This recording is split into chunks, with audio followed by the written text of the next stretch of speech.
Hello again today as we say goodbye to a friend. Who's that friend? Well, it's Peter's first letter to the suffering church. But speaking of friends, I think it's really important for us to realize how Peter wrapped up this book. When all was said and done, at the end of this epistle, he just reminds himself and others of the important people in his life. I think it's really important for us today to take a moment to just thank God for our family members and our friends, for our spiritual brothers and sisters.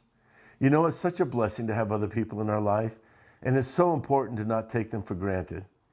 Here's the way the Apostle Peter wraps up his letter in 1 Peter chapter 5. He says that he wrote this book through Silvanus, our faithful brother, for so I regard him. I have written to you briefly, exhorting and testifying that this is the true grace of God. Stand firm in it. She who is in Babylon, chosen together with you, sends you greetings, and so does my son Mark.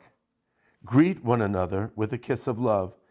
Peace be to you all who are in Christ. This is such a beautiful way for Peter to wrap up this book. He takes a moment as an apostle. Wow, you know, when you think about the fact that even at the man, for instance, at the gate beautiful, he said, I don't have silver and gold, but such as I have, I give to you. Rise up and walk. And he heals a man. But here's a man at the end of his life who realizes that he couldn't have done it without some of the other people that were around him. And that's such a good thing to remember. Who's around you today? Who's in your life? Is it important for us to tell our mom and our dad before they're gone, hey, thanks for everything. You played a significant role in our life. Don't let the final good words that we speak to them be the ones at their memorial service.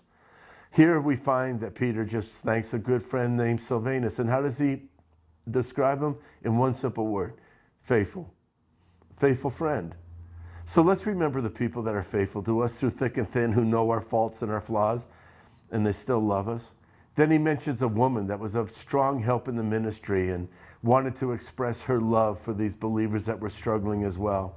So many wonderful men and women that are in our lives. And then he talks about this one called his son, Mark. He's probably the one who wrote the gospel for us. But we find out that Peter just appreciated him, a young man that was in his care. So let's pause for a moment today. Let's thank God for the people that help us to get where we are today. Let's show signs of love and encouragement like Paul's. Maybe write a letter and include their name. But when all is said and done, we have so much to be thankful for. Here Peter wraps up by saying, hey, you know what? It's all by the grace of God. God has just been good to us. We've received things that we don't deserve. Let's pass out the wealth. Let's pass out the gratitude. Let's pass out the joy. And then